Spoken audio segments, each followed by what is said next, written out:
tomorrow. Today's coffee time is afternoon coffee because I had so many good phone calls this morning and I just didn't have time to do this. So great to see you. Happy coffee time. I talked to my dad today who coffee time is based on, and he goes, yeah, I saw the video you sent me. I haven't had time to watch the whole 5 minutes. You said, I'm a talker. You're a talker. Who has time to listen to that? My hypothesis is some people, because I sit around and when I am just like scrolling on my phone, I really enjoy spending a longer period of time with one person. So it is my hypothesis that somebody wants to hear me yammer. So here I am yammering. And I want to tell you about 2 meetings that I had today. The thing that was the most impactful was speaking to my old boss, Lisa. She is like one of the best bosses that I've ever had. She's so smart and insightful. And so we were talking, I was telling her about the Sparkle show and about like what I want this to be and what scares me about it. Like what it scares me to be a visible contributor. It scares me to really come into my fullness. And we were talking about the insights that I'm sharing. It was so far reaching, but among other things, we were talking about how the systems that we have been trained to be cogs within, the machines that rely on us being cogs, are breaking down. And the nature of a cog in a machine is not to adapt. The nature is for it to remain fixed and replaceable because that is efficient. But humans make crappy machines. Machines make good machines. But because of the way that industry has evolved and the way that American businesses have adopted a military hierarchy, it is not structured for innovation. So these companies are like pushing and pushing for innovation while also requiring cogs. So the thought that stands in contrast to me based on my experience is being mycelium. Being an adaptive, connective network, doing what machines are not built to do. We have machines, we have AIs that are built to incorporate new knowledge and adapt. But the magic of human evolution is distinct from machine evolution. Both are possible, but I think things are changing so rapidly that if humans start thinking about their role in industry as being mycelium, connective tissue, rather than being cogs, I think that is what will help us evolve out of this crumbling system, where democracy and capitalism are intrinsically entwined. So that's one thing. But I'm just thinking about the Sparkle show, about this theme that I keep coming back to, getting my voice back, telling the story of how I came into my voice, how I became estranged from it, and then how I re-inhabited that part of myself.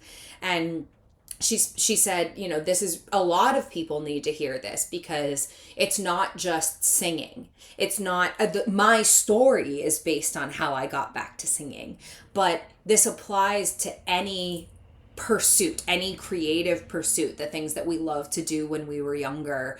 And we were taught that they were impractical, and a lot of us learned that from our parents who came up in a different world. Never mind the fact that even my professional experience from 5 years ago is outdated because everything is changing in real time. And so the question becomes, how can those creative instincts, how can those passions that we had when we were younger, can we come to understand them not as frivolous distractions, but as indicators of our value? And I'm speaking larger than material value, larger than financial value, larger than business value, the idea of contribution, contributing something of value, that so many of us have tried to contribute in the ways that we were told were the most practical and the most profitable. What did we let fall to the wayside that has more business value than we want to give it credit for? So these conversations were like so far reaching. My brain is still struggling to integrate them, but yeah, I wanted to share that little snippet of it. I could keep yammering, but as my dad said, who wants to listen to that? So I can't wait to see what the analytics of this are. I think I'm headed toward, if I decide that I enjoy doing this, which I think I really do, I've actually started to think of it as like a spiritual practice, that this is a check-in that you and I can have. This is a grounding point where my ideas, my passions, my conversations can start to be integrated into our collective consciousness. I would like to continue practicing this spiritually. So I'm thinking about, the different uses of different social media platforms. And like my friend Narvi made this point years ago, and it's always really stuck with me, thinking of each individual platform as a medium. What is each medium best equipped for? In the same way that you wouldn't want to use oil paint if you need something to be ready fast. Instagram is not the place to post my 10-minute videos. YouTube is the place to post my 10-minute videos. So I think over time, if this continues to prove to be valuable to somebody other than me, I will do a subscription, a YouTube subscription, so that people who are deeply invested and interested in what I have to say can have access to all of that, while also being able to support myself, because I've given so much away for free in the learning process. So yeah, something that makes me really happy, and I know I'm continuing to yammer, that's honestly just who I am as a person.